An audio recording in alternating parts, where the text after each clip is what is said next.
Eh bien, donc, ce matin, nous allons parler de comment accélérer votre croissance avec le CRM. Alors, je laisse Arnaud se présenter. Alors, bonjour, moi je me suis, alors vous m'avez un peu entendu, j'ai fait un peu d'animation en attendant qu'on commence. Je suis Arnaud Espeillac, je suis un des associés fondateurs de la société Inctesio Conseil. Nous faisons de l'accompagnement aux ETI et aux PME dans l'utilisation du digital pour le commerce et le marketing, sur comment utiliser les technologies pour accroître votre performance commerciale. Et puis j'ai un peu plus de 20 ans d'expérience dans les systèmes d'information et notamment dans la planification stratégique des systèmes d'information en intégrant la dimension métier. J'ai un seul credo pour une question, concentrez-vous sur votre stratégie métier, nous maîtrisons la technologie. Et je vais laisser la parole à Angélique. Vous allez un peu m'entendre pendant ce séminaire, je vais parler de mise en œuvre. Voilà, je vais vous expliquer comment on met en œuvre un CRM de façon efficace. Merci Arnaud. Eh bien, moi je suis donc responsable marketing depuis plus de 15 ans d'expérience dans la création de plans stratégiques et opérationnels dans le marketing. Et donc, j'ai beaucoup œuvré pour la performance. Je me suis focalisée là-dessus et je suis aujourd'hui consultante en inbound marketing. Je suis certifiée HubSpot et je suis aussi donc formatrice pour les PME en général et les startups.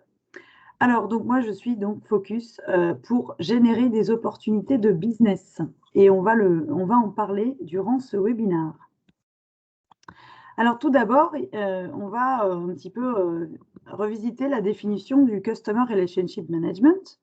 Donc, il s'avère que ce n'est pas un outil unique qui permet uniquement qui permet de centraliser toutes les informations. C'est beaucoup plus que ça. C'est un véritable tableau de bord de votre connaissance client, puisqu'en fait, il va vraiment rassembler le maximum d'informations autour de vos clients et de vos prospects. Et donc, on va pouvoir rassembler toutes les actions marketing, commercial et support client. Et on va pouvoir ainsi maximiser la performance, puisqu'on va mesurer toutes ces actions.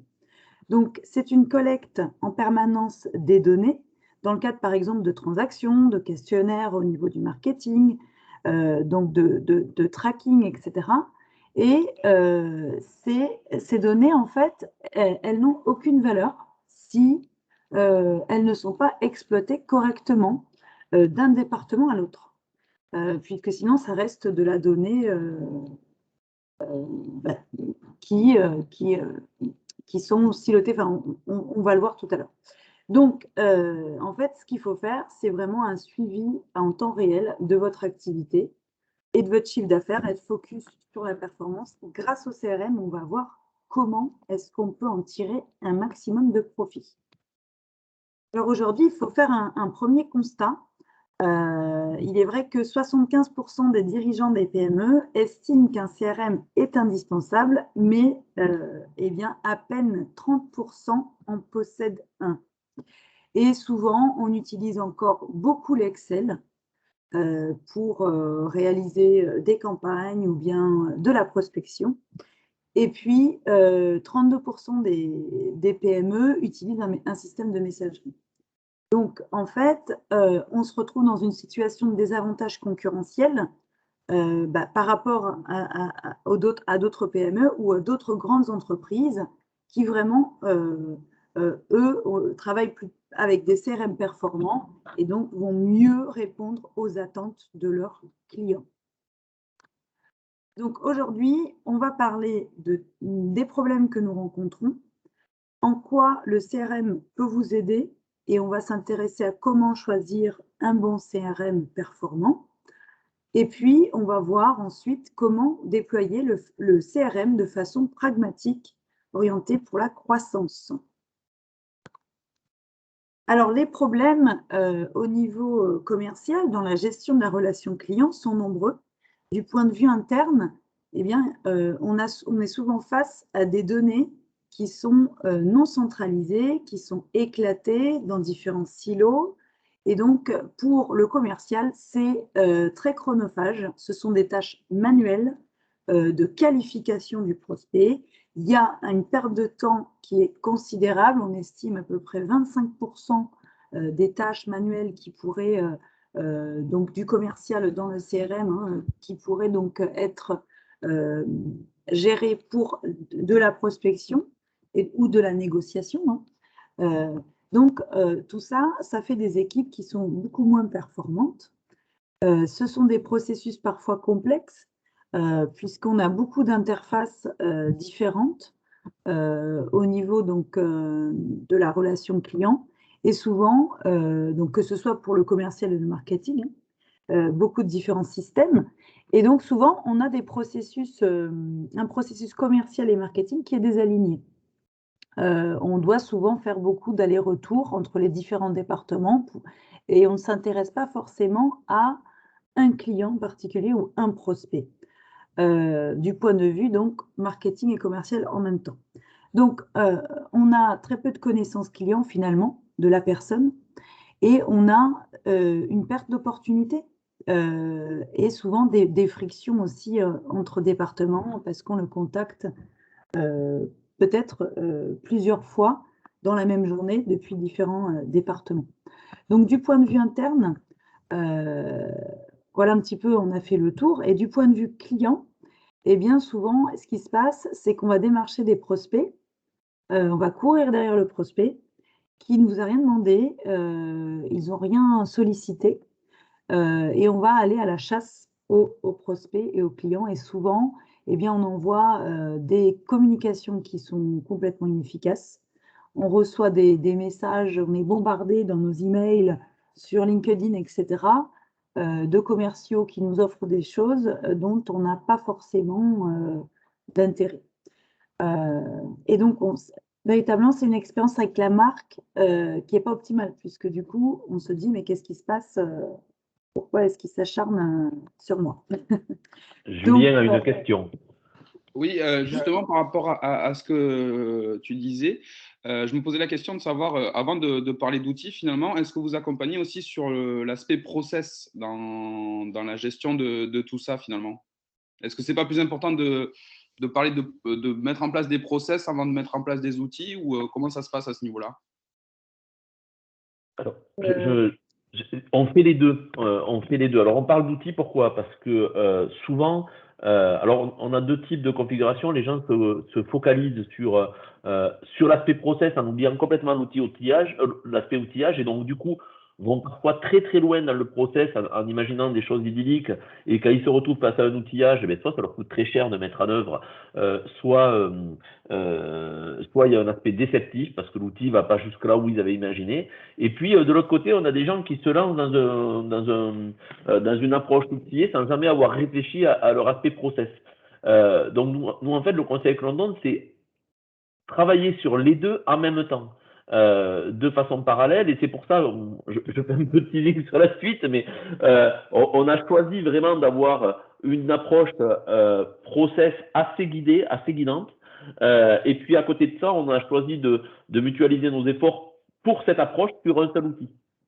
Après, on peut travailler sur d'autres outils, mais voilà, vous allez voir, tu vas voir l'articulation qu'il y a entre les deux. Et on est vraiment là-dessus, parce que l'outil, c'est souvent ce qui permet de mettre le pied à l'étrier, de se dire, d'ouvrir ses chakras et de se dire, oui, c'est de l'ordre du possible. Ce qu'on me vend, c'est pas du rêve. J'ai initié quelque chose en utilisant un outil, en étant centralisé, en avoir cette approche-là. Et du coup, je peux me focaliser sur mes process.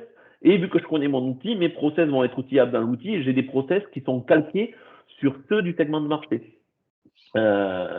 L'outil t'apporte aussi cet élément-là. Enfin, en tout cas, pour HubSpot, que l'on a choisi dans le cadre de cette démarche, t'amène aussi ces bonnes pratiques en termes d'outils, et tu peux avoir un marketing totalement différent de ceux de tes concurrents. Il y a peu de chance. Donc, il y a une approche, il y a une dialectique un peu, si tu veux, entre les deux. Ok, merci. Pardon, Angélique, je te laisse. Donc, du coup, au niveau du marketing, il se passe un petit peu, à peu près la même chose du point de vue client et du point de vue interne. Bien, finalement, ce qu'on aperçoit, c'est qu'on a peu de connaissances du client et encore moins de son parcours d'achat. Et du coup, on n'est vraiment pas du tout focus sur les objectifs de croissance digitale. par rapport au tunnel de vente. On a en général un manque de trafic, hein, c'est la problématique du département, ou une visibilité online et une autorité SEO, et on manque cruellement de notoriété de marque, hein. Souvent les PME nous font part de ces problématiques-là. Mais du coup, derrière, pour mettre en place des stratégies qui marchent, on a besoin d'un bon outil, hein. Donc, mais souvent, c'est le cas, il y a un manque de stratégie par rapport à la relation client. On travaille sur des listes qui sont très, très peu segmentées. Et si c'est avec des Excel, eh bien, évidemment, c'est assez difficile d'avoir toutes les données, hein, relatives à notre client idéal et son parcours d'achat. Donc, aujourd'hui, on peut personnaliser des messages uniquement que si vous avez un outil performant. Parce que sinon, on n'a pas de données unifiées et on manque d'analyse par rapport aux données. Souvent aussi, les PME me font part d'un manque de leads organiques, puisque en fait, ils travaillent peu sur les contenus. Et souvent aussi, ce qui se passe, c'est qu'ils achètent des leads qui convertissent finalement peu, puisque c'est de l'achat de leads, et donc on a des prospects qui ne sont pas intéressés. Donc l'objectif du point de vue marketing, c'est vraiment travailler son client idéal, son parcours d'achat, et puis envoyer des bons messages au bon moment au client. Donc ça, c'est possible si on a un CRM performant. Sinon, ce qui se passe, c'est qu'on travaille des listes de prospects froids par rapport à nos campagnes marketing. Et donc, pareil, on a beaucoup moins de retours. Et aussi, l'expérience de la marque n'est pas optimale. On génère peu de conversations et encore moins d'engagement. Le système, le CRM, dans l'écosystème, dans le système d'information, eh bien, il se trouve un petit peu derrière tout ce qui est le site web, le portail client, et puis toutes les activités d'acquisition, donc par exemple le social media. Si vous voyez la zone bleue, hein, c'est qu'au niveau, pour générer pour la relation client, eh bien, le CRM et l'automatisation du marketing va être en interaction avec le site, le portail, pour bien pour bien être visible aussi au niveau du client et avoir ces interactions-là. Donc le CRM, il est un petit peu surtout je dirais je ne sais pas si c'est le terme back-office, mais il est plutôt en retrait pour vraiment analyser toutes les données. Et puis, il va aussi côtoyer souvent un service d'ex de support client. Derrière, on aura le layer de l'ERP et puis de la collaboration bureautique. Mais voilà, donc il se trouve dans ce système complexe d'information et donc souvent les systèmes parlent entre eux, mais parfois de façon isolée. L'élément important sur ce sujet, c'est que le CRM, il faut vraiment le voir comme excusez-moi, je vais utiliser les termes de boomer, hein, comme du middle office, comme du middleware métier. C'est pas un outil, c'est un outil qui outille le process commercial et marketing, mais c'est aussi un outil qui fait le lien entre les différentes zones process de l'entreprise. Et souvent, on en parlera un peu tout à l'heure, souvent le problème du CRM, c'est qu'on le voit comme un outil commercial ou comme un outil marketing, dans le meilleur des cas, comme les deux. Mais souvent, du coup, on oublie que c'est un middleware métier qui fait le lien entre le front, le RP, toute la legacy de l'entreprise, peut-être des systèmes de commande, peut-être des systèmes de livraison. Et du coup, on n'implique pas assez tous les services. Et ce qui fait la réussite d'un CRM, c'est aussi ça. Et ce silotage, en fait, permet pas d'automatiser entièrement les process, puisque tu parlais de process tout à l'heure, Julien. Gardez bien à l'esprit, le CRM, c'est à la fois une solution métier pour le commerce et le marketing, mais à la fois une solution middle office pour l'ensemble des parties prenantes de l'entreprise à la relation client. Ça va de la compta jusqu'au livreur dans son camion. Exactement. Et si on fait un zoom un petit peu sur les fonctions marketing et commerciales, souvent on s'aperçoit que bien, on n'a pas de plateforme de marketing dans le CRM.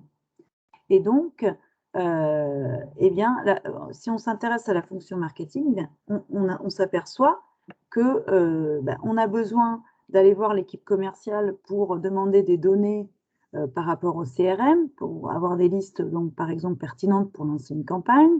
Depuis le CRM, on va aussi, donc les commerciaux, solliciter le marketing par rapport aux résultats de la campagne, et puis pour pouvoir ensuite qualifier les prospects en potentiels clients. Le marketing, pour organiser sa campagne, mais il va voir le développeur. Il va lui dire, ben voilà, développe-moi un site de campagne promotionnelle.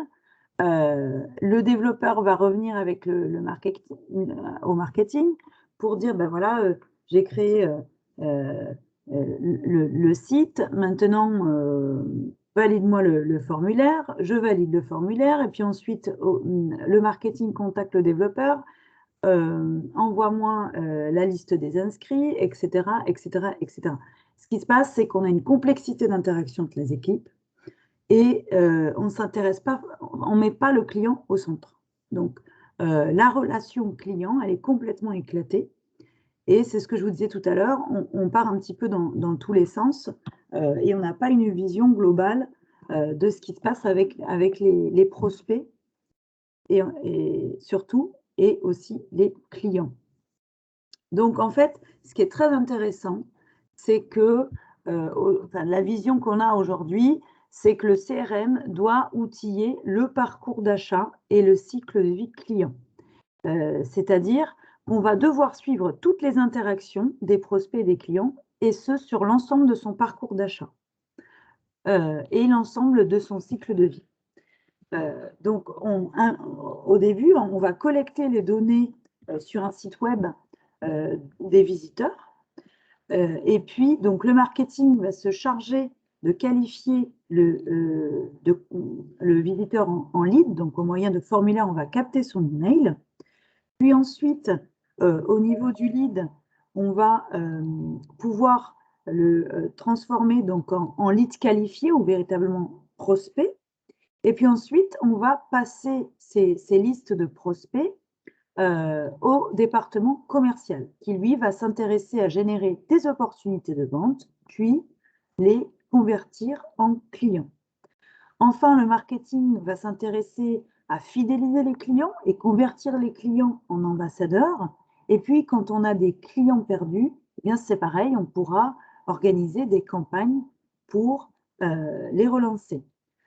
Donc, on va aussi, donc, au niveau du département service, interagir sur toutes ces phases du parcours d'achat et du cycle de vie client. Ça, c'est fondamental pour donner une expérience client optimale. Ce qu'il faut comprendre, et là, je vous communique la notion du tunnel de vente. Je ne sais pas si vous êtes familier avec cette notion. Donc, ce qu'il faut comprendre, c'est qu'un CRM va véritablement nous permettre de construire un tunnel de vente pour le marketing et le commercial en fonction donc, du cycle de vie client. Donc, le marketing traitera le visiteur, le prospect, puis le prospect qualifié, et ensuite le passera au département commercial qui va avoir un lead qualifié plutôt chaud, qui va le convertir en opportunité, puis client. Donc ça, c'est le tunnel de vente. Ce sont 6 étapes du cycle de vie client. Donc, en fait, ce qui se passe, c'est que pour donner une expérience client optimale, vous l'avez compris, il faut absolument organiser des messages personnalisés. On parle d'hyper-personnalisation de l'expérience client. Et ça, c'est, nous dit Gartner, de se centrer sur l'aide qu'on peut apporter aux clients. Si on est focus sur comment est-ce qu'on peut aider nos prospects et nos clients, eh bien, on enregistre jusqu'à un impact commercial de 16 fois supérieur. C'est quand même assez conséquent. Et donc ça va être possible, pardon, ça va être possible grâce à l'interaction et grâce aux données que le CRM va pouvoir nous fournir. Et donc, on va pouvoir mettre en place depuis le marketing et depuis le commercial des communications hyper pertinentes, car ce seront des messages que l'on va adresser au bon moment à la bonne personne et elles seront contextualisées. On aura un historique, par exemple, de tous les mails et de toute l'activité du prospect échangé avec le commercial, avec le marketing, avec donc par exemple tous les téléchargements d'e-books ou bien de différents des case studies ou bien des blogs que le prospect aura pu visiter sur notre site web. Et donc, ceci va permettre ensuite, une fois que ce prospect-là est intéressé et prêt pour parler au département commercial, ça va permettre au commercial d'avoir un impact pertinent sur un message, par exemple, voilà, vous avez un intérêt pour cette thématique-là ou ce service-là au sein de notre entreprise. J'ai vu que vous avez téléchargé tel ou tel document. Est-ce que je peux vous aider? Donc ça, c'est vraiment le message aujourd'hui qui marche par rapport à l'offre, à être centré sur offrir nos produits aux clients. On va plus s'intéresser à aider notre client ou notre prospect à voir où il en est dans son parcours d'achat, s'il est dans la phase de prise de conscience, qu'il a un problème et qu'il est en recherche de solutions, ou bien s'il est dans une phase de considération qu'effectivement telle ou telle solution du marché peut répondre à ses besoins et ses attentes, ou bien s'il est dans une phase de décision, ok, je connais ma problématique, j'ai certains besoins, je vois exactement la solution que je voudrais acheter, je m'intéresse à votre entreprise. Et là, dans ces cas-là, on peut interagir vraiment de façon pertinente et pouvoir un peu mieux closer au niveau du commercial. Alors, pour cela, donc, on a besoin d'un CRM orienté marketing qui peut mieux gérer la relation client. Donc, on n'est plus dans l'ancienne approche où on a tous les systèmes et les silos déconnectés, en fait, qui ne se parlent peu. On va vraiment utiliser aujourd'hui des CRM qui sont basés sur le marketing pour pouvoir donc générer dans ce tunnel de vente un maximum de leads que l'on va passer au commercial et donc on aura un impact sur le business. Donc, il faut parler aujourd'hui de l'automatisation du marketing. Si vous n'êtes pas familiarisé avec ce terme, eh bien c'est tout simplement toutes les actions de communication qui sont multicanales, qui vont être regroupées sous un même CRM. Donc, par exemple, les emails, les réseaux sociaux, les pages web, les landing pages ou pages de destination. Et en fait, l'automatisation va nous permettre d'effectuer nos campagnes de façon pertinente avec des listes segmentées. Et donc, on va vraiment éviter aussi au niveau du marketing toutes les tâches répétitives qui sont chronophages et qui ne sont pas impactantes ni efficaces à cause de ce manque d'informations. Et donc, ici, avec l'automatisation marketing, on va pouvoir avoir un contrôle optimal de nos résultats puisqu'on va pouvoir mesurer à chaque moment l'impact de nos campagnes. Au niveau des interactions, on va pouvoir attribuer des modèles d'attribution, par exemple, sur la conversion. Donc ça, c'est des données qui sont très, très intéressantes. Alors, concrètement, comment ça marche? Eh bien, donc, grâce à la création de contenu, donc sur le site Internet, eh bien, on a le hub marketing, par exemple, qui va nous permettre donc de créer toutes ces campagnes au sein du même système. Et une fois qu'on a défini une campagne, donc on va créer les emails pertinents, on va créer les PDF pertinents, les pages de destination pertinentes, et puis petit à petit, une fois que nos campagnes et notre site web fonctionnent tout correctement, eh bien c'est là où on va commencer à générer des emails automatisés à des listes segmentées, donc par étape du parcours d'achat et par type de client. Donc, on aura des données segmentées qui vont nous amener à vraiment être efficaces sur le delivery du message. Donc ça s'appelle le lead nurturing, en fait, depuis le marketing, on va alimenter le prospect pour essayer de le faire passer d'une étape à une autre, donc de la prise de considération à la décision, in fine, de l'achat du service. Donc ça, c'est quelque chose de très important, puisque ensuite, on va passer ces données au marketing très, très, très qualifié. Et donc, lui va gagner énormément de temps et va pouvoir vraiment se concentrer sur l'empathie et établir une relation client optimale. Il aura déjà des contacts et un prospect qui est chaud, donc pour pouvoir commencer à communiquer avec lui. Et ce sera donc son job à lui de bien se focaliser sur expliquer comment travaille l'entreprise, etc. Donner des valeurs, des arguments beaucoup plus qualitatifs et donc empathiques pour closer le deal avec ses clients. Donc, vous l'avez compris, hein, l'automatisation représente énormément d'avantages. Outre le gain de temps considérable, il va aussi permettre une croissance des ventes, puisque on va pouvoir bien mesurer toute l'efficacité de nos campagnes et les optimiser. C'est vraiment un travail constant de mesurer ce qui marche, ce qui ne marche pas, et d'optimiser nos campagnes. Donc, par exemple, on peut faire des campagnes de cross-selling, d'upselling, etc. Et on va avoir donc du coup une expérience client optimale.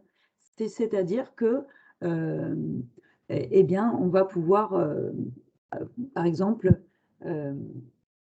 prendre des rendez-vous opportuns avec des personnes intéressées au bon moment, et on va donc avoir une conversation fluide et naturelle avec ces prospects puisqu'ils sont intéressés par nous. Angélique, oui, Julien a une question. Oui. Ouais, désolé, je pose beaucoup de questions ce matin, mais le sujet m'intéresse du coup. En fait, par rapport à tout ce que tu dis, Angélique, je me posais la question de savoir si cette vision-là, finalement, c'est accessible que pour les grandes entreprises ou une TPE peut également mettre en place ce type de solution au sein d'une petite entreprise, ou est-ce que finalement, il faut être une PME ou un grand groupe pour pouvoir mettre en place tout ça finalement? Alors, c'est une très bonne question, Julien.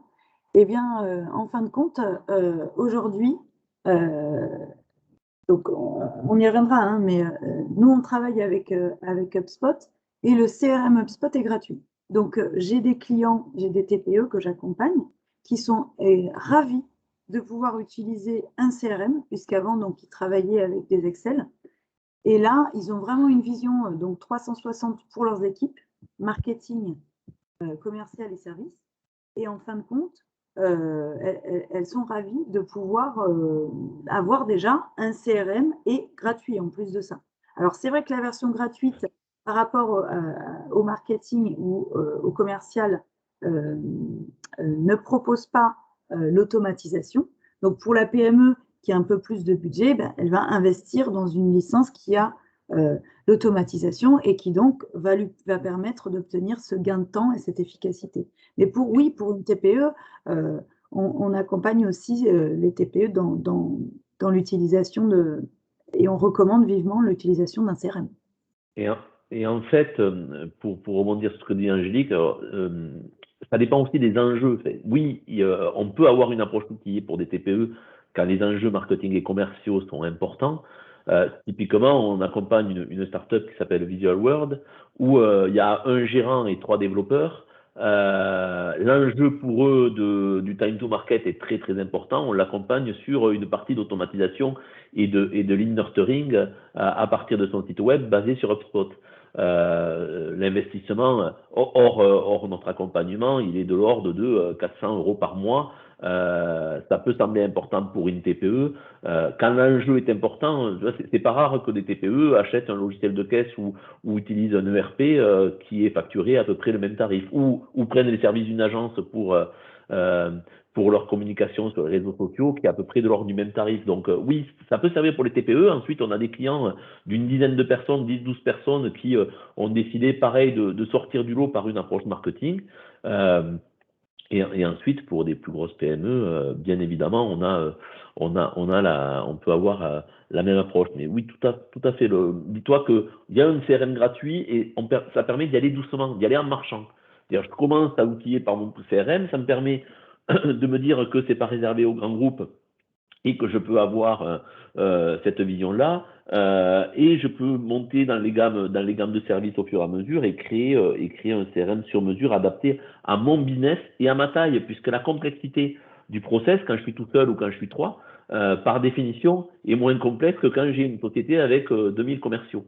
Euh, et c'est pas, le marketing automation n'est pas nouveau. La nouveauté, en tout cas en termes de marketing, c'est que les outils aujourd'hui sont suffisamment mûrs et suffisamment, j'allais dire peu chers, mais c'est pas le terme, suffisamment accessibles pour que ce qui était réservé jusqu'alors à des grands groupes, moi j'ai fait beaucoup de marketing automation avec de l'Adobe Campaign où les tickets d'entrée étaient de l'ordre de 100 à 200 000 euros. Aujourd'hui, un ticket d'entrée a de l'ordre de 300 à 400 euros par mois, voire de 50 euros par mois avec certains programmes éditeurs, euh, est tout à fait accessible, même pour une TPE.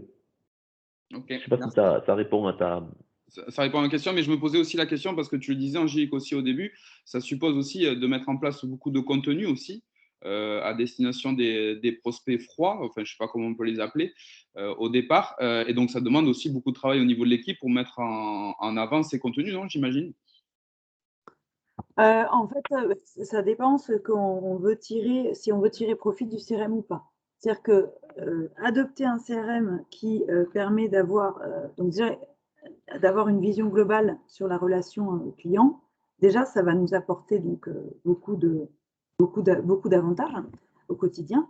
Et ensuite, si véritablement on veut on veut construire un tunnel de vente, oui, il va falloir, et on en parlera tout à l'heure, créer du contenu. Ça fait partie de la méthodologie inbound. Mais c'est vrai qu'aujourd'hui, une entreprise, normalement, a déjà un blog post. Donc, mais oui, il va falloir construire des contenus intéressants que le prospect va pouvoir consommer. Mais ceci dit, on va le mettre en place progressivement et c'est aussi dans un objectif d'améliorer sa visibilité, son ranking SEO dans Google, puisqu'aujourd'hui, il y a énormément de il y a beaucoup d'entreprises qui communiquent et c'est vrai que si on ne publie pas de contenu, on ne sera plus visible. Il y a énormément de search Google aujourd'hui qui atterrissent on appelle ça du zéro clic, c'est-à-dire qu'ils n'atterrissent pas sur des requêtes d'utilisateurs. Donc pour une entreprise, c'est quand même primordial, si elle veut être visible et attirer un minimum de prospects, de communiquer. Sinon, c'est des gros budgets, tu vois, dans Google, de pay-per-click ou dans le social media. Alors oui, on recommande toujours une stratégie mixte, mais en fait, on s'aperçoit que le SEO, à partir des premiers de 6 mois, commence à donner ses fruits. Et donc, on va pouvoir baisser le budget paid et médias. Et donc, du coup, on va avoir à long terme, moyen, long terme, un ROI positif. Ok. Voilà, et surtout, ce sera du trafic beaucoup moins toxique, beaucoup plus qualifié, et donc un véritable impact au niveau du marketing. Et encore une fois, on parle d'inbound. On peut déployer un CRM, automatiser une partie de ses activités marketing et commerciales sans forcément avoir une approche inbound, en tout cas pas en première intention. Les bénéfices sont assez rapides, ne serait-ce que du fait de l'outillage et de la réflexion sur les tâches automatisables ou pas. Et ensuite, on peut passer à l'inbound si le business le permet. Mais voilà, parce que sinon, l'escalier nous paraît très grand. Enfin, qu'on est en bas, on est une PME ou une TPE, l'escalier nous paraît très grand. Et on se dit, moi, je n'arriverai jamais à monter toutes ces marches tout seul. Alors que si on le prend, si on a déjà de la maturité, si on est sur un marché où vous savez que l'inbound va être différenciateur, ou si on a déjà beaucoup de contenu, parce que ça peut arriver, il y a des métiers où les gens produisent du contenu, on peut aller très très vite sur une approche inbound, et dans ce cas-là, on va avoir une stratégie market automation basée là-dessus. Notre conseil, c'est aussi d'avancer en marchant, c'est-à-dire que quand on part de pas très haut, de commencer à prendre la première marche, puis la deuxième marche, puis la troisième, et donc se dire que déjà adopter un CRM même gratuit qui me permette de rationaliser mes contacts, qui me permette de suivre mes transactions commerciales, qui me permette de mesurer ma performance, c'est déjà un pas. Ok, merci beaucoup. Donc, alors, on va s'intéresser à notre deuxième point, comment choisir un CRM. Donc, c'est vraiment en fonction des besoins, des objectifs de la TPE, de la PME, de la start-up ou du grand groupe. Donc, pour cela, il va falloir se poser des questions, justement, quelles problématiques opérationnelles est-ce que je veux résoudre? C'est quoi mon processus de qualification de lead et de vente? Est-ce que je dois booster le marketing pour qu'il me ramène des prospects ou non? Quel est mon volume de données? Parce que là aussi, il y a un impact en fonction du choix du CRM. Hein. Et surtout, quelle fonctionnalité je dois choisir? Est-ce que je veux des fonctionnalités simples ou plutôt très avancées? Donc là aussi, il y a différents niveaux, différents CRM et différents niveaux de licence dans les CRM. Et puis, on s'interrogera aussi sur quelles intégrations est-ce que je veux connecter donc, à mon CRM. Donc, c'est en fonction de votre budget, c'est en fonction aussi du temps que vous avez. Et puis, on va chercher aussi souvent un intégrateur de vos données. Bon, pas quand on n'a qu'une base Excel. Hein. Ça va être très simple d'uploader dans le CRM les données. C'est ce que j'ai fait hier en quelques heures. Donc, ça va dépendre vraiment de ce qu'on veut mettre en place. Il y a des au niveau du timing, il y a des gros projets d'intégration qui durent des mois et des mois également. Donc, c'est vraiment en fonction des actifs premiers qu'on va pouvoir orienter le bon choix d'un CRM et établir un calendrier pour la mise en œuvre. Alors, je vous fais un peu de teasing, vous verrez, pour une PME, même avec pas mal de commerciaux, si on apporte une bonne démarche, on peut déployer un CRM en moins de 6 semaines. Et ça peut être très rapide, même si c'est complexe. Alors, souvent, on s'intéresse à des fonctionnalités basiques, c'est-à-dire on veut gérer les contacts, on veut gérer les entreprises. On veut gérer un pipeline avec un petit prévisionnel de vente. Et puis, on veut pouvoir gérer nos campagnes marketing et le support client. Et enfin, un outil de reporting et d'analyse. C'est un petit peu ça, les fonctionnalités basiques aujourd'hui d'un CRM. Mais ça ne s'arrête pas là. En fait, aujourd'hui, on s'aperçoit que on aimerait bien des données, et c'est possible, hein, de consigner automatiquement toutes les interactions qu'on a avec les leads et les clients. Et ce, sur l'ensemble des points de contact.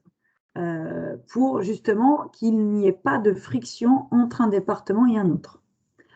On veut aussi intégrer nos boîtes mail pour avoir un suivi, un tracking de toutes les conversations et donc générer un historique. On veut pouvoir aussi enregistrer nos appels, les consigner, voilà, mettre le maximum d'informations suite à un appel avec le client. Le chat aussi, depuis le CRM, c'est possible de le gérer et ça, c'est très utile. On veut aussi proposer des réunions planifiées à nos clients, par exemple, donc synchroniser avec nos calendriers, c'est possible. On a souvent des CRM qui proposent des séquences d'emails ou bien des workflows. Pas tous, mais quelques-uns. Et ça, c'est très utile donc, pour le marketing. Et aussi, il va falloir s'intéresser à combien d'intégrations possibles de toutes mes différents API. Est-ce que mon CRM va pouvoir parler avec mon CRM et du coup, je vais pouvoir l'utiliser ou pas. Et puis aussi, avoir un CRM depuis son téléphone portable, c'est très utile parce qu'on peut souvent, quand on est en déplacement, enregistrer en un clic de téléphone le contact et comme ça, on n'a pas besoin de passer du temps au bureau ensuite pour enregistrer tous nos contacts, par exemple, quand on est sur un salon, etc. Donc, les avantages d'un CRM, une fois quand il est centralisé, quand il centralise toutes ces actions, eh bien, on n'a plus une vision fragmentée du client, on a vraiment une vision unifiée. Donc, quand on a vraiment ces 4 briques, CRM, marketing, vente, service, on travaille sur une segmentation en temps réel, parce qu'on a donc, en fonction des paramètres, des listes hyper personnalisées. On a un contenu finalement qu'on va pouvoir envoyer par email au bon moment à la bonne personne, en fonction du parcours d'achat, on l'a déjà vu. Et puis surtout, on a une automatisation qui va être complètement agile, qui va se baser sur des comportements. Ce ne sera pas statique, donc ce sera beaucoup plus pertinent. Et enfin, on a des rapports, pareil, hyper personnalisés, donc avec un degré de granularité par rapport au ROI des conversions. On va pouvoir, donc avec des modèles d'attribution, vraiment voir où c'est que, si c'est l'email qu'on a envoyé qui est très pertinent, ou bien si c'est même la couleur du CTA, enfin plein de choses qui vont nous rassurer sur la performance de nos campagnes. Et on aura aussi à tout moment, au niveau RGPD, un contrôle de la souscription du lead avec des paramétrages uniques. On ne va pas envoyer à toute la base de données client des emails marketing ou commerciaux si celui-ci n'a pas donné son consentement. Donc, nous, on a choisi HubSpot. On a choisi HubSpot qui est un CRM de marketing automation positionné pour les PME et qui est plutôt recommandé dans le cadre d'un business B2B. Aujourd'hui, HubSpot, c'est la première plateforme donc, de CRM et marketing automation B2B pour la PME avec 32% de part de marché. Il se situe donc bien au-dessus des autres CRM, puisqu'il a de nombreux avantages, puisque c'est un CRM donc, centralisé, all-in-one, qui est hyper facile d'utilisation. Je crois que les principaux critères de séduction des entreprises, une fois qu'on leur a présenté HubSpot, c'est vraiment le fait que c'est hyper facile d'utiliser. C'est hyper facile d'installer. Il parle avec toutes les API. On peut avoir énormément de ressources pour nous expliquer toute la théorie de ce que c'est que l'inbound marketing, le parcours d'achat, comment définir un client idéal, comment optimiser un tunnel de vente. Donc, c'est vraiment une plateforme HubSpot est vraiment un CRM qui pour moi est super, puisqu'on va pouvoir tout contrôler depuis le marketing, notre SEO, tous les différents outils comme le social media, tout ce qu'on a vu, en fait, on peut tout le centraliser. Et ça, c'est vraiment, vraiment sympathique. Voilà, donc en gros, je vais vous détailler très rapidement comment fonctionne le CRM HubSpot. On a des contacts, on a des entreprises, on a des transactions associées, des tickets associés. Donc, on a une vue vraiment 360 de la gestion client. On a aussi la possibilité de réaliser donc, des formulaires depuis le CRM. Et tout ça, en fait, ça va organiser des communications efficaces avec les clients, puisque je vais pouvoir tout voir dans le CRM, les tâches en cours, etc., etc., etc. Donc ça, c'est vraiment une vision 360. Au niveau du marketing hub de HubSpot, donc on peut gérer même les publicités, les vidéos. On peut convertir beaucoup plus de leads, parce que donc, on peut même faire les tests AB dans nos campagnes. Et on a surtout des rapports personnalisés de données. Donc voilà, je vous parlais des rapports d'attribution, ça c'est vraiment le must-have pour si on veut vraiment calculer le ROI. Voilà, donc pour ce qui est du Sales Hub, alors là, c'est pareil, on va pouvoir avoir énormément de modèles de séquences d'emails, par exemple, qui va nous aider à différents moments de comment interagir avec notre lead et surtout donc avec tous les historiques on peut donc adresser des messages pertinents et on va automatiser des tâches. C'est-à-dire que si jamais, du point de vue commercial, les leads que nous ont envoyés le marketing finalement sont peu qualifiés ou sont peu chauds à vouloir écouter notre speech ou surtout nos conseils pour l'aider dans sa réflexion à choisir et au moment d'acheter la solution, et bien du coup, on va renvoyer ces leads au marketing. Donc, pareil, au niveau de la relation client, ce qui est super, c'est qu'on va pouvoir planifier des rendez-vous avec le client depuis le CRM. On va gérer le chat. On va aussi pouvoir envoyer des documents, créer des vidéos, etc., etc. Mais surtout, on aura une vision du pipeline, et ça, c'est ce qui nous intéresse. Je vous ai mis un petit exemple à côté, là. On va pouvoir savoir le nombre de transactions créées, par exemple, les rendez-vous planifiés, combien de démos est-ce que j'ai fait donc dans le mois, par exemple, combien de présentations est-ce que j'ai pu envoyer, est-ce que j'ai pu faire aux différents clients, et puis finalement, si on a gagné ou pas le deal. Donc ça, c'est un suivi du tunnel de vente optimum qui va nous permettre d'avoir un impact sur notre performance à tout moment, de façon individuelle et aussi en équipe. Donc c'est top pour le PDG, pour le manager, qui va pouvoir optimiser à tout moment tout ceci. Au niveau du service hub, là aussi, on a beaucoup de choses. On crée des tickets, et puis on peut on peut gérer le chat en direct, passer des appels. On a des modèles également, une automatisation de tâches, des séquences d'email. On a un petit peu tous les outils donc, que le marketing et le commercial gèrent au niveau de la relation client basique. Et puis, aussi, on a des rapports qui sont complètement personnalisés en fonction donc des tickets que l'on a créés. Je te laisse la main, Arnaud. Excusez-moi, je parle avec le micro coupé. Par contre, j'ai un écho. Ah oui, c'est toi, Angélique, qui a peut-être. J'ai un écho à partir de ton micro, Angélique. Tu dois avoir Ok. Tu dois utiliser ton micro de PC et en fait, je m'entends parler. Enfin, je ne sais pas si ça gêne les gens, sinon pour bondir sur Angélique, ce qu'on dit, c'est pas que HubSpot c'est le meilleur CRM, puisque tu serais présomptueux. Ce qu'on dit, c'est que par rapport à la démarche et aux objectifs dont on vous a parlé, quand on a fait l'étude de marché et quand on s'est basé sur nos expériences qu'on avait sur un grand paquet de CRM, ça va de Salesforce, Dynamics, en passant par Zoho, Pipedrive et autres joyeusetés, on s'est rendu compte que pour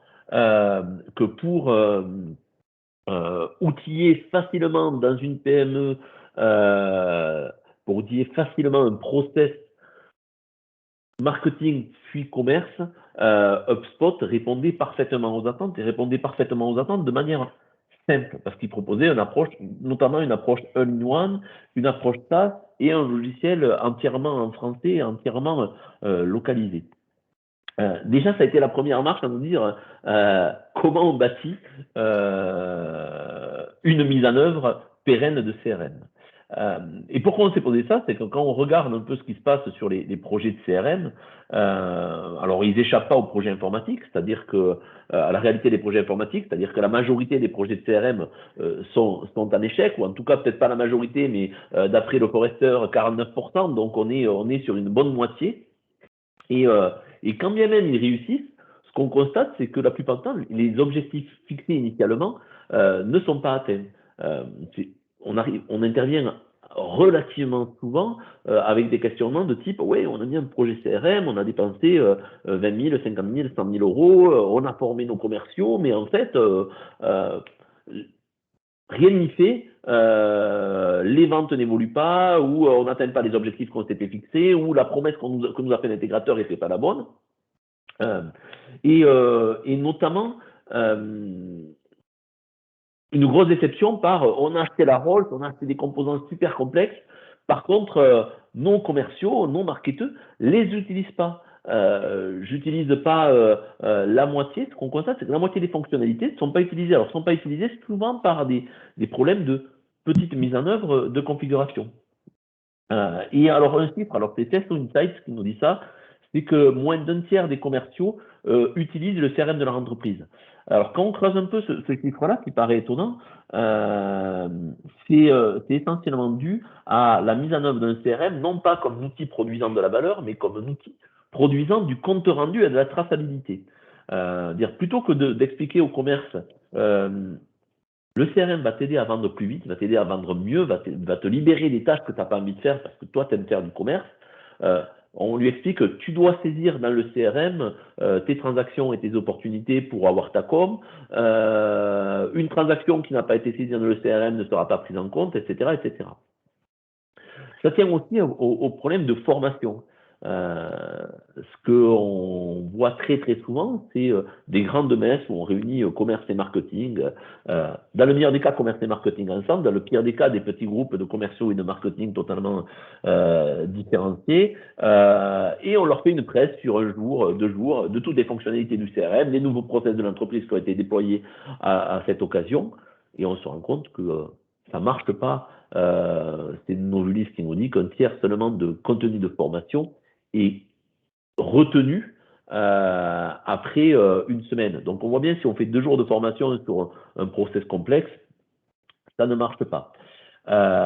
Et puis un autre point, c'est qu'on a beau avoir le meilleur CRM du monde, du fait des rotations dans les entreprises, du turnover, alors surtout sur des secteurs d'activité un peu concurrentiels, on sait que 30% des bases de données ne sont plus viables au bout d'un an. C'est-à-dire, si on ne fait pas ce retravail de lean nurturing, si on ne fait pas ce travail de requalification systématique de la donnée, eh bien, Monsieur Michu, qui était l'acheteur de la société Tartampion, un an après, c'est plus l'acheteur. Et si on continue à envoyer des mails ou à appeler Monsieur Michu ou à utiliser ces leviers pour activer du business, on se rend compte qu'on ne fait plus de business avec la société Tartampion. Alors les constats, ils sont un peu alarmistes. Du coup, on a travaillé pas mal sur une méthode et on essaie à chaque de ces constats, à chaque élément d'échec que l'on rencontre, de construire une méthode. Et avant la méthode, on se dit qu'est-ce qu'il faut atteindre pour que le CRM soit un succès. Alors, le premier point, ça découle de quelque chose dont je vous ai parlé tout à l'heure. Ça découle du fait que le CRM est un outil d'entreprise. Oui, c'est un outil métier pour les commerciaux et pour les directions commerciales et marketing, mais c'est aussi un métier liant l'ensemble des process clients. Et donc, le principal point pour que le CRM soit un succès, c'est d'avoir un sponsor et d'avoir un sponsor légitime au niveau de l'entreprise. Et ça implique potentiellement toutes les directions commerciales. Du coup, avoir un sponsor légitime, c'est important. Et c'est important sur 2 phases, pas seulement sur les phases de marketing automation ou de sales automation. Là, on est sur du process métier. Mais c'est important dans la définition de ce qu'est un client et c'est important dans la définition du parcours client dans son ensemble. Là, on est en train d'accompagner un client qui fait du food delivery, du food service and delivery, et on se rend compte que le projet marche bien, le projet avance vite, parce que le sponsor, notre sponsor, c'est le DG. Et que bizarrement, le DG a une vision globale dans l'entreprise et le DG peut arriver à arbitrer entre les directions. Le deuxième point, puisqu'on parlait de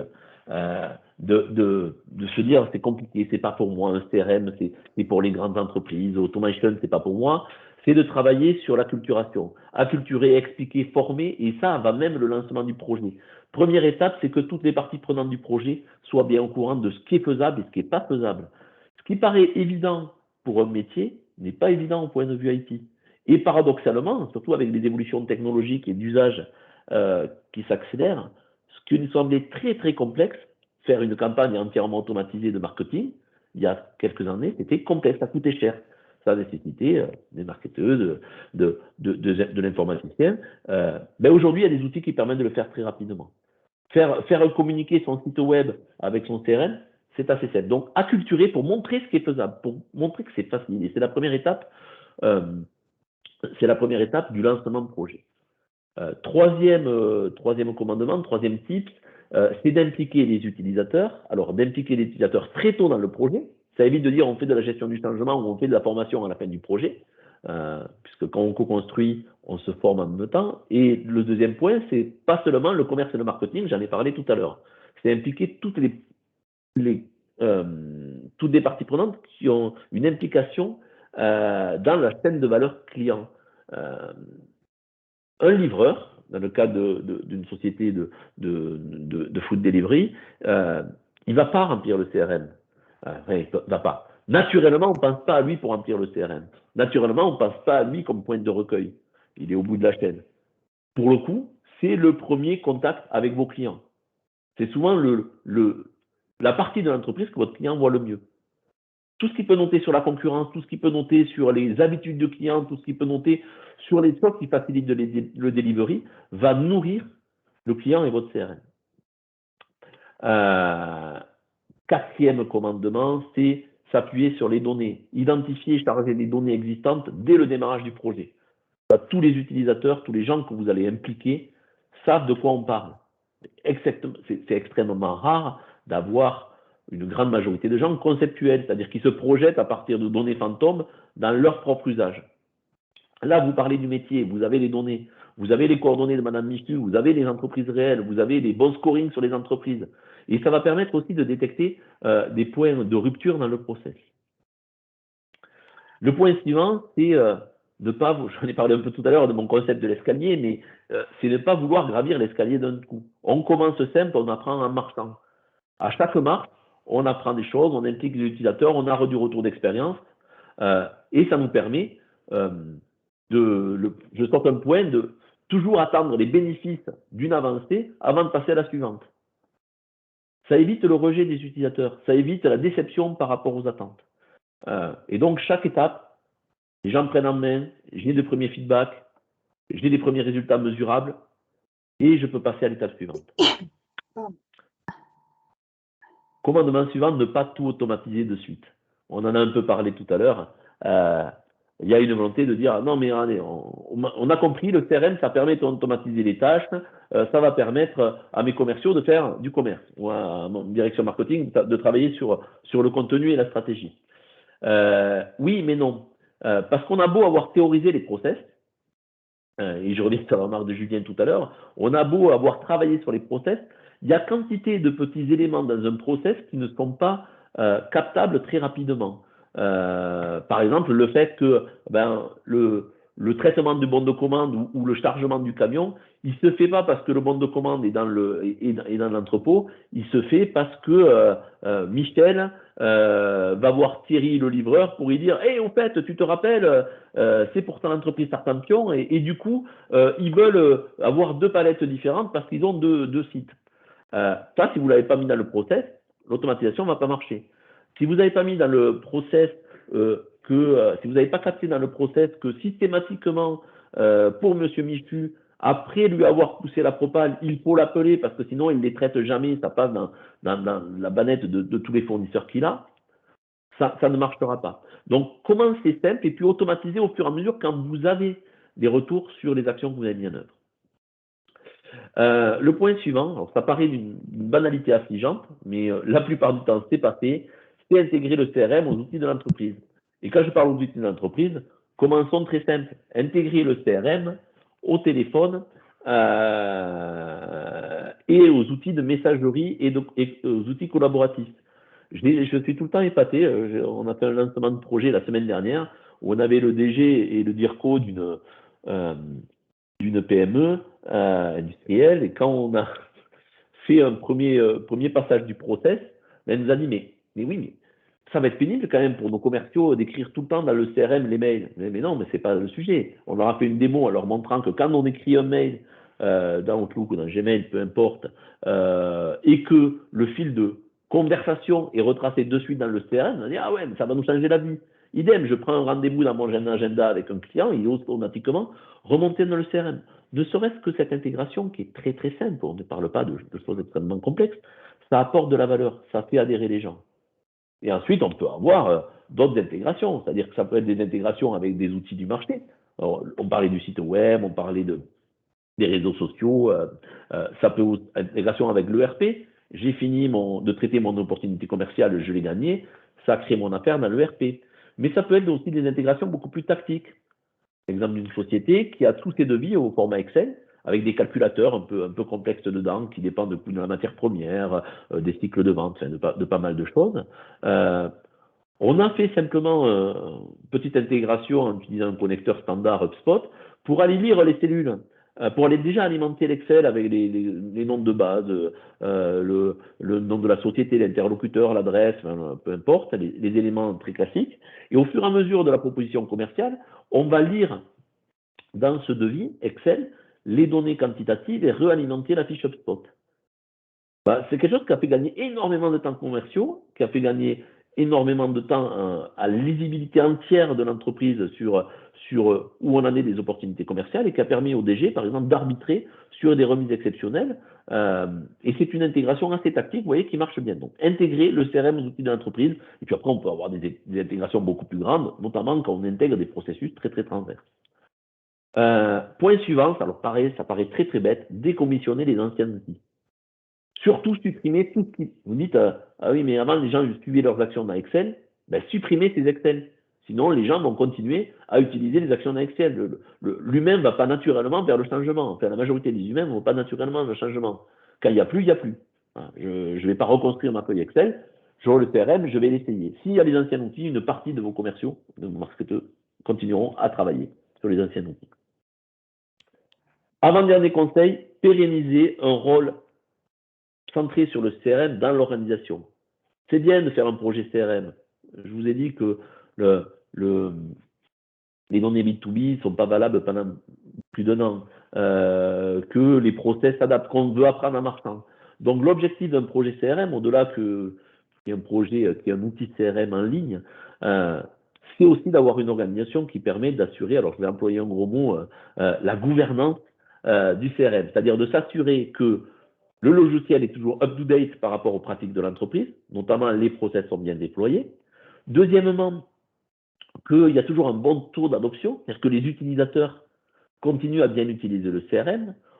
Troisièmement, de faire du support niveau 2, niveau 3, c'est-à-dire que, ah oui, j'ai fait ça, je ne me rappelle plus comment on fait, d'apporter ce support utilisateur. Et le quatrième point, c'est d'assurer un rôle de data steward, c'est-à-dire de s'assurer que tous les flux de données, que tous les flux d'intégration fonctionnent bien tout le temps, qu'il n'y ait pas un point de blocage quelque part. Alors bien sûr, en fonction de la taille de l'entreprise, ça peut être une personne, ça peut être un pool de 10 personnes. Pour une TPE, c'est souvent le gérant qui va assurer ça. Pour une PME, c'est souvent soit le DIRCO, soit le directeur marketing qui va assurer cette action-là.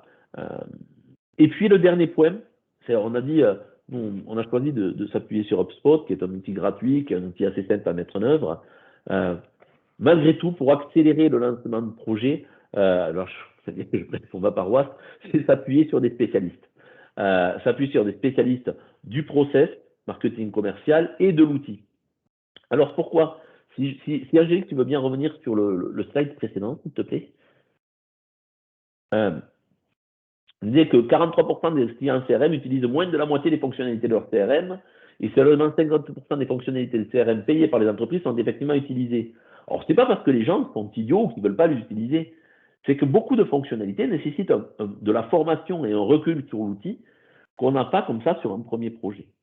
Vous voyez, l'intégration Excel, ça nous a pris une demi-heure pour la faire. Le client n'est pas du tout pensé à faire ça. Donc, vraiment, appuyez-vous sur des spécialistes, ne serait-ce que pour l'onboarding, que quelques heures d'onboarding sur le projet. On parlait tout à l'heure des typologies. Julien, tu parlais des typologies de clients qui peuvent utiliser HubSpot. Angélique accompagne une TPE sous la forme de 2 séances d'une demi-journée. Et en 2 séances d'une demi-journée, le CRM est initialisé, les gens sont formés, ils peuvent passer à l'étape suivante et continuer à construire en marchant. Pour la majorité des PME, c'est un peu plus long. On a plusieurs directions, on a plusieurs outils qui existent déjà. Et donc, du coup, je veux bien que tu avances 2 slides. Et du coup, on a construit une méthodologie qui est adaptée aux PME. Alors, vous voyez, il y a 6 étapes. Donc, quand je vous parlais de 6 semaines, on y est. L'idée, c'est de se dire quelle est la façon la plus simple d'aller à un point A, c'est j'ai un existant, à un point B, j'ai un CRM qui fonctionne bien pour toutes mes équipes, sans que ça soit un traumatisant pour les équipes, donc un rythme trop soutenu, Et deux, trop long, c'est-à-dire que les gens se fixent un objectif qui n'est pas atteignable. Enfin, quand on commence un projet, on se dit c'est encore un projet qui va durer 6 mois. Dans 6 mois, de toute façon, le business sera différent. Encore un projet porté par la direction qui ne verra pas le bout. Donc, on a construit cet élément en 6 étapes. Donc, qu'on peut faire en 6 semaines si on arrive à cadencer correctement. Dans la vraie vie, on est entre 6 et 12 semaines pour une PME industrielle. Vous voyez, on est en train de continuer à déployer ce process pour une PME de l'Ariège qui s'appelle l'Oralu. Et on va partir sur une période de 10 semaines pour arriver à le déployer. C'est une dizaine de commerciaux, c'est un service marketing et c'est une PME qui est répartie dans plusieurs pays en Europe, mais qui fait aujourd'hui, je ne veux pas dire de bêtises, de peut-être 12 millions d'euros de chiffre d'affaires. Donc, les étapes, on commence toujours par un questionnaire préalable. Le questionnaire préalable, on l'envoie aux équipes avant, ça permet de s'acculturer sur leurs ressentis, leurs besoins, leurs process. Première étape, première réunion, onboarding, on fait de la formation, on acculture sur l'outil, on définit les objectifs, on définit les métriques et on charge les données. On identifie les données à charger. Là, on est avec toute l'équipe. On travaille avec toute l'équipe sur ce sujet-là. Deuxième, on analyse les process qu'on a travaillé avec l'équipe, on charge les données initiales et on configure les premières intégrations, messagerie, les logos, les premiers process, etc. Troisième étape, atelier avec toutes les parties prenantes, on travaille sur les comptes et contacts. Quelles sont les spécificités des comptes et contacts pour l'entreprise? Et on travaille sur la catégorisation de ces comptes et contacts pour avoir une qualification marketing et commerciale un peu plus fine. On construit. Quatrième étape, on travaille en séance sur le parcours client. On s'assure que les gens aient bien pris en main la partie compte et contact, qu'ils commencent à travailler avec. On rectifie éventuellement les sujets, puis on travaille en séance sur le parcours client. Le parcours client, c'est les pipelines commerciaux de la détection de besoins à sa signature. Et ça, on le travaille en séance. On peaufine les étapes, on peaufine les réglages de cet élément-là. Cinquième réunion, on travaille sur les tableaux de bord. On s'assure que les gens aient bien utilisé le parcours client, qu'il y ait des données dedans, que ça roule, on rectifie s'il faut. Puis on travaille sur le tableau de bord et on continue à intégrer l'outil à l'écosystème. Une fois qu'on a le tableau de bord, on a des indicateurs, on a les clients intégrés dedans, on a un parcours client et on a des pipelines commerciaux. La dernière étape vise à automatiser, en fonction des retours d'expérience et en fonction des données que l'on constate dans le CRM, un certain nombre de séquences. Une séquence, c'est une action one-to-one, c'est-à-dire que je déclenche une action avec un client et j'ai un certain nombre d'actions, tant que je ne l'ai pas arrêté, qui se produisent derrière. Par exemple, j'envoie une proposition commerciale, 3 jours après, si le client ne l'a pas ouvert, je vais le réinterpeller en lui disant si vous souhaitez en parler, prenez un rendez-vous dans mon agenda. Et je donne le lien, mon agenda. Si 3 jours après, le client n'est toujours pas revenu vers moi, je lui propose d'avoir un complément d'information ou je lui propose d'échanger avec une société qui est en référence, etc., etc. Les workflows sont des automatisations à partir d'actions déclenchées par le client lui-même. Des actions marketing, des actions d'inscription sur un formulaire, des actions d'interaction avec nous. Et donc, à la fin de cette 6e étape, on a un CRM opérationnel, on a un CRM manager ou des CRM managers au sein de l'entreprise et on a des équipes qui utilisent déjà l'outil depuis l'étape 2, donc depuis 4 à 10 semaines en fonction de la longueur du projet. Je vous l'ai fait un peu à marche accélérée parce que je vois que le temps tourne. Tu peux passer à l'étape suivante. Donc, petit reminder, pour que votre CRM soit un succès, il faut travailler sur les process. Il faut outiller les process pour identifier quels sont automatisables, quels sont les process automatisables et quels ne le sont pas. Il faut travailler sur la data et charger cette data initialement et toujours s'assurer qu'elle est de bonne qualité. Il faut travailler sur des indicateurs pérennes dans le temps. Quelques KPI qui ne bougent pas tout au long du projet, qui ne bougent pas pendant les premières séquences d'utilisation du CRM pour pouvoir voir si notre performance commerciale s'améliore. Il faut provoquer l'adhésion. Provoquer l'adhésion, c'est impliquer les gens très tôt, les former, les acculturer et co-construire avec le CRM. Pouvoir avoir un bon outil. Je ne vais pas refaire de la retape dessus. Pour nous, le bon outil, dans l'approche, alors encore une fois, dans l'approche dont que vous a expliqué Angélique tout à l'heure, c'est HubSpot. Et puis surtout, il faut faire des intégrations, même si elles sont tactiques, il faut faire des intégrations avec des autres outils qu'utilise la société. Et voilà, je suis désolé, je l'ai fait un peu à marche forcée, donc ça a été un peu rapide. N'hésitez pas, si vous avez des questions, je ferai un plaisir d'y répondre. Vous l'avez compris, hein, pour résumer rapidement, notre méthodologie, en fin de compte, s'articule sous 4 angles. Donc, du point de vue technologique, bien choisir le CRM adapté pour vous. Du point de vue stratégique, c'est vraiment une stratégie marketing de croissance qui va vous permettre d'optimiser le CRM avec donc la création d'un tunnel de vente avec le marketing commercial. Et donc le troisième angle, c'est vraiment l'alignement des équipes pour travailler ensemble sur des objectifs et des process communs. Et enfin, on intervient dans la quatrième phase. Donc le quatrième angle, c'est la gestion opérationnelle. On peut être amené à vous accompagner dans la création des actifs, des campagnes, des scénarios d'automatisation, toute la phase opérationnelle, si toutefois c'est un peu trop lourd à gérer en interne. Voilà, donc on intervient vraiment sur ces 4 aspects qui font tout le succès d'un projet CRM orienté croissance. Donc bien sûr, on met en place l'inbound marketing et puis on a des étapes de succès aussi par rapport à l'inbound marketing, hein, c'est pour articuler une stratégie gagnante. Et donc, en fait, ce qui est intéressant de savoir, c'est que finalement, ça va être quoi le retour sur investissement? Eh bien, il s'avère que 79% des clients qui disposent d'une équipe marketing et commerciale et d'un CRM, donc les 3 en 1, voient une augmentation du chiffre d'affaires dès la première année. Donc, c'est incroyable. C'est presque 80% qui ont bien pris en main le CRM et qui ont bien fait les choses qu'on a dit tout à l'heure, il va avoir un impact sur le chiffre d'affaires. Généralement, on a 2,1%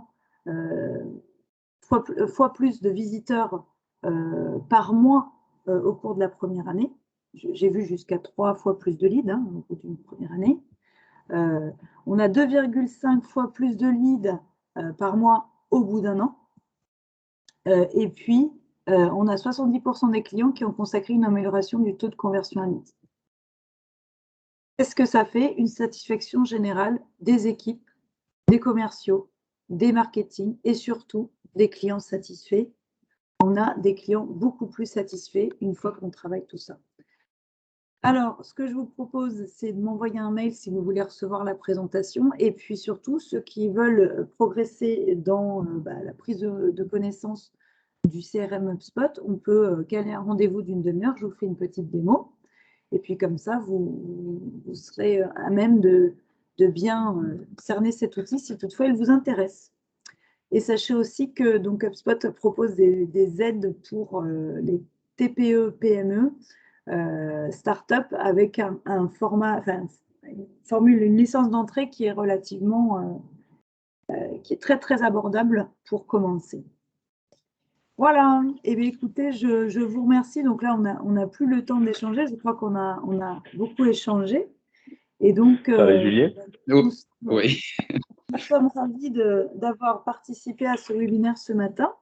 Et puis donc, comme je vous disais, n'hésitez pas à nous poser des questions si vous êtes intéressés pour poursuivre avec nous. Merci beaucoup Angélique et Arnaud pour cette présentation complète. Juste alors.